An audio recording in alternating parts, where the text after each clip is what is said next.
Hello guys, welcome back. मैं दीपक sir आप सभी लोगों का अपने यूट्यूब चैनल सार्थक study centre the change of learning में मैं स्वागत करता हूं। दोस्तों, जैसे कि आप लोगों ने देखा, इसके प्रीवियस पार्ट में हमने आप लोगों को बताया था फ्यूचर कॉन्टिन्यूअस टेंस के बारे में। आज हम लोग पढ़ने वाले हैं प्रेजेंट परफेक्ट टेंस। बहुत कम लोग जानते हैं कि प्रेजेंट परफेक्ट टेंस का यूज़ किस तरह से किया जाता है और सही मायने में किस टेंस में आता है, किस टेंस में नहीं आता है। आपको बताया गया कि पास्ट इंडेफिनिट टेंस और प्रेजेंट परफेक्ट टेंस, इनमें एक बात ऐसी होती है जो कॉमन होती है, और वो बात क्या होती है? समय की। तो किसकी बात होती है? समय की। समय दोनों में लगभग सेम होता है, सिर्फ देखने में, पर होता नहीं। देखने में लगता है कि समय दोनों में सेम है, इसलिए सेम माना जाता है क्योंकि प्रेजेंट परफेक्ट टेंस में भी काम पूरा होना पाया जाता है और पास्ट इंडेफिनिट टेंस में भी काम का पूरा होना पाया जाता है। तो इसकी आप परिभाषा बच्चों बना सकते हैं कि इससे ऐसे कार्य का बोध होता है जो भूतकाल में हुआ हो। इससे प्रेजेंट परफेक्ट टेंस की बात करते हैं तो आप ये कह सकते हैं इससे ऐसे कार्य का बोध होता है या ऐसे कार्य की अभिव्यक्ति होती है जो भूतकाल में बीत चुका हो या पूरा हो चुका हो। और भूतकाल के ऐसे कौन से समय होंगे, कौन से टाइम होंगे जिसमें ये कार्य बीता हुआ होगा। तो आप ये कह सकते हैं कि इसमें काम हाल ही में। लोग कहते हैं ना, हाल ही में का मतलब अभी अभी, थोड़ी देर पहले, थोड़े दिन पहले, थोड़े समय पहले। तो आप कुछ भी इसमें बोल सकते हैं। पास में अब बात करते हैं बच्चों इसके हेल्पिंग वर्ब की। अगर हेल्पिंग वर्ब की बात की जाए और कहा जाए कि इसकी हेल्पिंग वर्ब क्या होती है, तो हेल्पिंग वर्ब में आप बोलेंगे कि सर इसका हेल्पिंग वर्ब होता है हैज़ और हैव। क्या होता है? हैज़ और हैव। आप जानते हैं हैज़ किसके साथ लगाया जाता है और हैव किसके साथ लगाया जाता है। हैज़ का यूज़ ही, सी, इट, किसी व्यक्ति का नाम आए, किसी वस्तु का नाम आए, या ये कह सकते हैं इससे अतिरिक्त जितने भी, इसके अतिरिक्त जितने भी सिंगुलर टाइप के सब्जेक्ट होंगे। सिंगुलर टाइप के क्या होंगे बच्चों? सब्जेक्ट होंगे। हम सभी के साथ क्या यूज़ करते हैं? हैज़ यूज़ कर सकते हैं। क्या यूज़ करते हैं? हैज़ यूज़ करते हैं। अब बात करते हैं हैव की। तो हैव का प्रयोग हम करते हैं आई, वी, यू, दे तथा इससे जुड़ी हुई जितनी भी प्लूरल सब्जेक्ट होते हैं या इससे रिलेटेड जितने भी प्लूरल सब्जेक्ट होते हैं सभी के साथ हमने क्या यूज़ करना है? हैव यूज़ करना है। क्या यूज़ करना है? हैव यूज़ करना है। अब बात करते हैं इसके साथ मेन वर्ब की। जो मेन वर्ब यूज़ की जाएगी वो मेन वर्ब किस टाइप की होगी या किस तरह की होगी? तो प्यारे बच्चों, इस तरह में अर्थात इस तरह के वाक्यों में जो मेन वर्ब लगती है उसकी फॉर्म यूज़ की जाती है थर्ड फॉर्म की। किसकी फॉर्म यूज़ की जाती है? थर्ड फॉर्म की। जैसे बात किया जाता है गो, वेंट, गॉन। तो बच्चों देखिए, ये फर्स्ट रूप होता है, ये सेकंड होता है और ये क्या होता है? थर्ड। तो हमको कौन सा रूप लिखना है इसमें? थर्ड रूप लिखना है। बात में आया इतना? आगे देखिए, बात करते हैं। अब सवाल ये है कि हमने जो आपको स्ट्रक्चर लिखाए थे, क्या आपको वो स्ट्रक्चर याद है? हमने आपको बताया था कर्ता क्रिया किसको क्या कैसे कहाँ कब क्यों। क्या बताया था? कर्ता क्रिया किसको क्या कैसे कहाँ कब क्यों। तो हमने कहा था कि आप जितने भी सेंटेंस बनाएंगे, चाहे वो सेंटेंस छोटा सा छोटा होगा या बड़ा सा बड़ा वाक्य होगा, तो आपको याद रखना है कि आपको सिर्फ और सिर्फ इस स्ट्रक्चर्स को फॉलो करने हैं। और आपको करना इसमें क्या है? आपको दिया गया जो स्ट्रक्चर है, स्टेप बाय स्टेप आपको इससे क्वेश्चन करना है और उसके तुरंत बाद आपको क्या करना है? वाक्य पढ़ना है। जब आप स्ट्रक्चर से क्वेश्चन करेंगे और वाक्य पर कंसंट्रेट करेंगे तो प्यारे बच्चों आपको उसमें नज़र आएगा आंसर। क्या नज़र आएगा? आंसर। और जिस टाइप का आंसर मिलता जाए आपको उसी को क्या करना है? लिखना है। बात समझ आया इतना? तो अब सेंटेंस की बात करते हैं।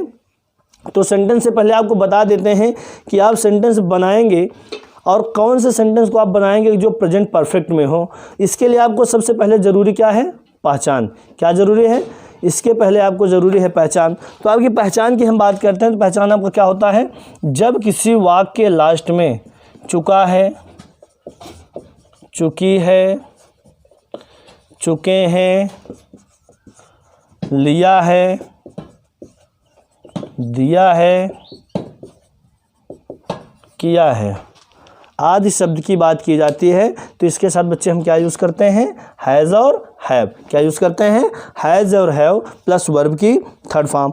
जैसे बच्चों कह दिया जाए, बड़ा प्यारा सा सेंटेंस है, कहा जाए उसने एक सुंदर गीत बनाया है। क्या बोला जाए? उसने एक सुंदर गीत बनाया है। उसने एक सुंदर गीत बनाया है। तो देखिए बच्चों, अब यहाँ बनाना शब्द जो आया है, बनाना के लिए आपको यहाँ मेक यूज़ नहीं करना है, क्योंकि कोई व्यक्ति जो गीत बनाएगा वो सिर्फ और सिर्फ क्या करेगा? लिखेगा। वो क्या करेगा? लिखेगा। और जब किसी वाक्य में, चाहे किसी कहानी को लिखने की बात की जाएगी, किसी पोइट्री को लिखने की बात की जाएगी, बात समझ आया? किसी भी चीज़ को लिखने की जब बात की जाती है तो प्यारे बच्चों इसके साथ आपने क्या यूज़ करना है? कंपोज यूज़ करना है। क्या यूज़ करना है? कंपोज यूज़ करना है। आपको इसके साथ मेक का यूज़ बिल्कुल भी नहीं करना। तो आप कह सकते हैं ही के साथ क्या लगाएंगे? हैज़। He has. क्रिया क्या बच्चों? बनाना। बनाना की अंग्रेजी होती है कंपोज। कंपोज का थर्ड फॉर्म हो जाएगा कंपोज्ड। He has composed. क्या बनाया?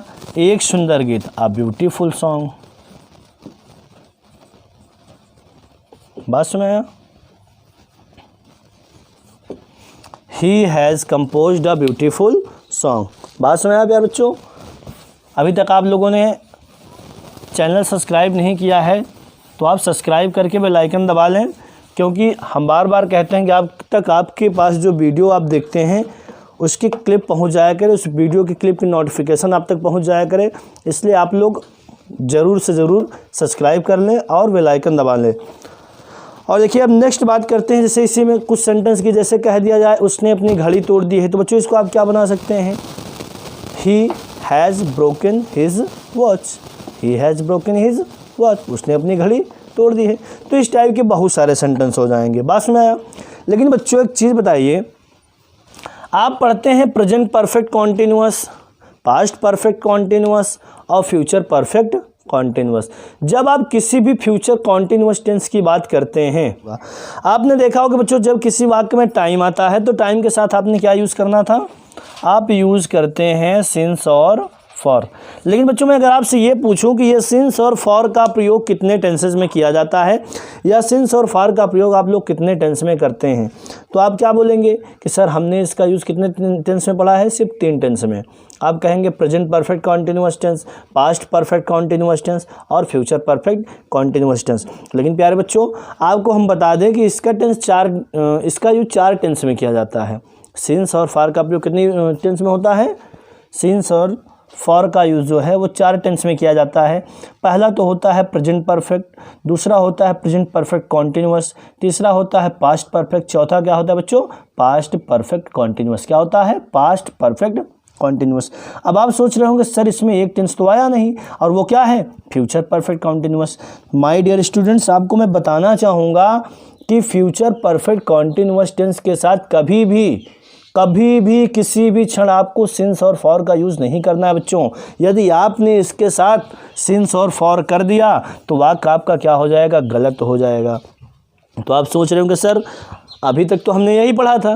जी हाँ, अभी तक आप लोगों ने जो कुछ भी पढ़ा था उससे कहीं ऊपर मैं पढ़ाना चाहता हूँ आप लोगों को, और उससे कहीं बेहतर पढ़ाना चाहता हूँ।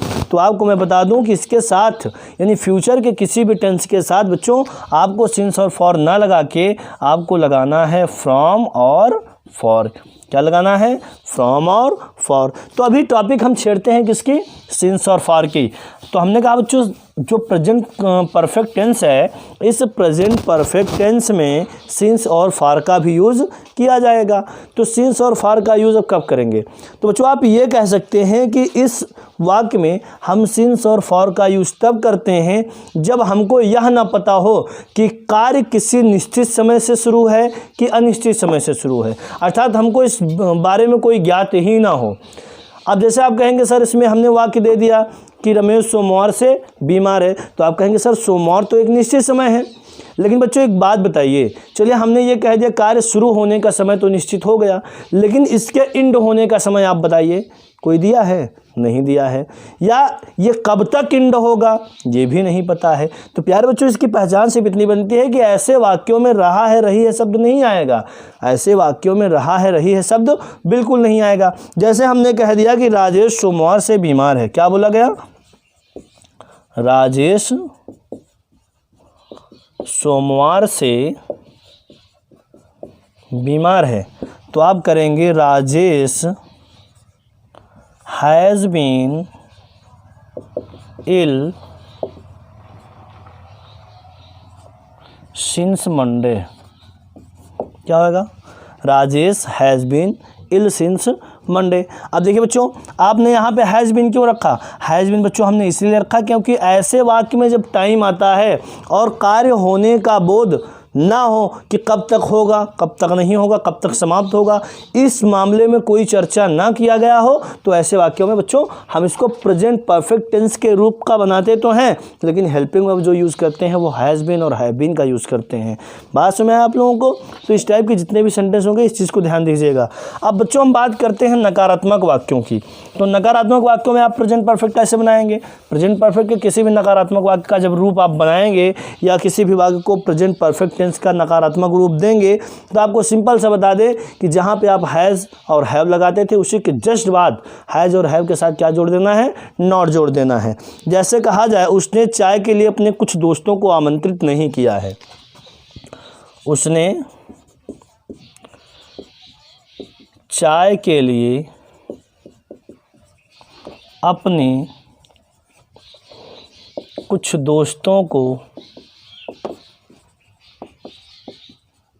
आमंत्रित नहीं किया है। बात सुना? तो आप इसको बनाएंगे ही has not invited, he has not invited. बात सुना? ही हैज़ नॉट इनवाइटेड। अब किसको आमंत्रित नहीं किया है? अपने कुछ दोस्तों को। तो he has not invited some of his friends.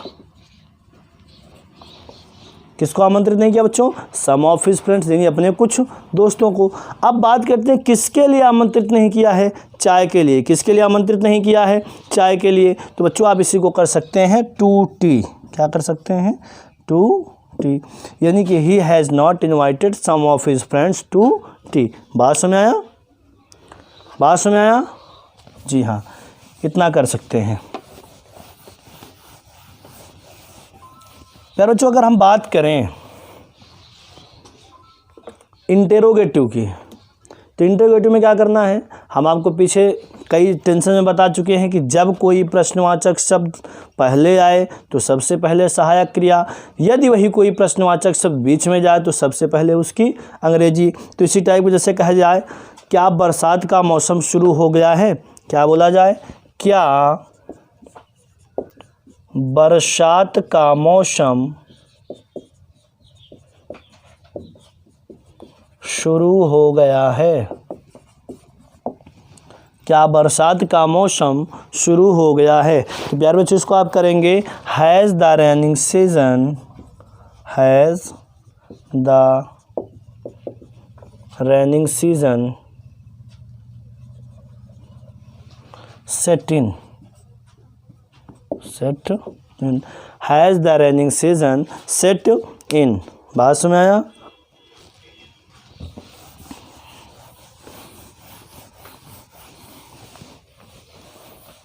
अब इसी पे बच्चों वाक्य दे दिया, जैसे कहा जाए क्या सरकार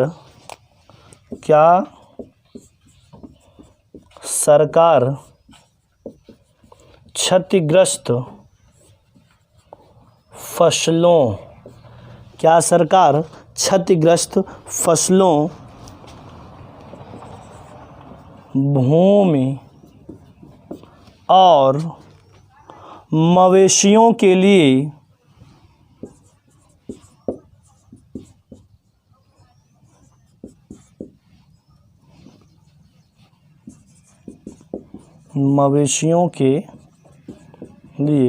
क्या सरकार क्षतिग्रस्त फसलों, भूमि और मवेशियों के लिए मुआवजे का भुगतान, मुआवजे का भुगतान करने के लिए, मुआवजे का भुगतान करने के लिए सहमत हुई है, सहमत हुई है।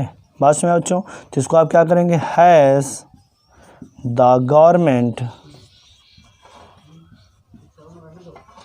Has the government. अब वर्ब क्या बच्चों, सहमत होना, तो agreed, has the government agreed. अब हो गया कर्ता क्रिया, अब किसके लिए तैयार हुई है, क्यों तैयार हुई है, कैसे तैयार हुई है, ये सारी चीज़ों को आपको प्रश्न के ज़रिए क्या करना है, लिखना है। तो सबसे पहले आपने लिखा जब कर्ता, कर्ता आपका हो गया सरकार, कर्ता क्या हो गया बच्चों, सरकार, तो आपने लिख लिया हैज़ द गवर्नमेंट। अब बात उसकी, इसके तुरंत बाद क्या की गई, वर्ब की अर्थात क्रिया की, तो क्रिया क्या हो गया, सहमत होना, आपने लिख दिया एग्री, क्या लिख दिया, एग्री। लेकिन बच्चों एक चीज़ देखिए ध्यान से, इसमें क्या आपको एक ही वर्ब दिखाई दे रहा है, देखिए एक तो हो गया सहमत होना और दूसरा क्या है, भुगतान करना, दूसरा क्या है, भुगतान करना। तो बच्चों आपको बताया है मैंने कि जब किसी वाक्य में दो वर्ब एक साथ आते हैं तो जो वर्ब पीछे लिखी होती है उसको आप सबसे पहले लिखते हैं, उसके तुरंत बाद दूसरा वर्ब लिखते हैं। तो आपको सबसे पीछे वाला वर्ब पहले लिखना पड़ा, आपने लिख लिया। दूसरा वर्ब क्या, भुगतान करने के लिए, तो भुगतान करने के लिए का आप लिखेंगे टू पे, क्योंकि प्यारे बच्चों हमने कहा है के लिए का प्रीपोजिशन फॉर होता है, लेकिन यदि किसी वर्ब के पहले टू का यूज़ कर दिया जाता है तो इसका अर्थ ही हो जाता है के लिए, और जब वर्ब के पहले के लिए शब्द आता है तो आपको टू ही लगाना है, आपको वहाँ फॉर का यूज़ नहीं करना। तो आपने क्या किया, एग्रीड टू पे। अब क्या पे कर रहा है, क्या पे कर रहा है, हमने आपको कहा था भुगतान करने के लिए, तो आपने कह दिया यहाँ पे टू पे, लेकिन पे क्या कर रहा है, हमने बात किया कॉम्पनसेशन, यानी कि मुआवजे की बात की, किसकी बात की, मुआवजे की, तो आप लिखेंगे compensation,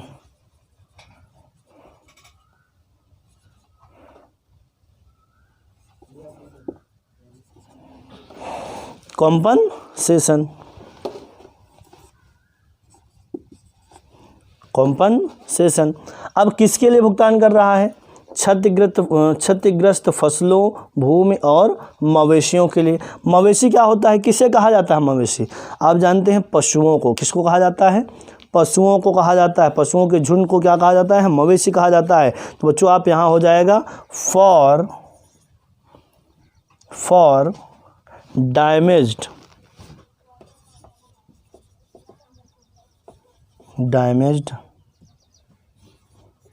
crops, for damage crops, land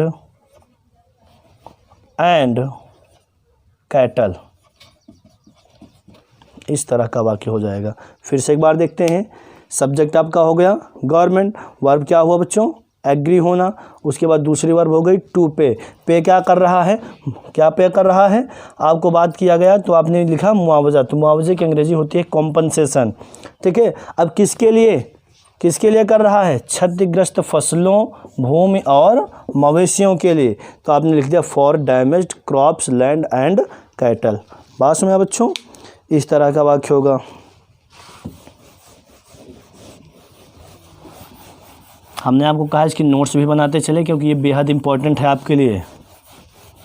इससे नोट्स यदि आप बना लेंगे तो आपको बहुत बेनिफिट होगा इससे।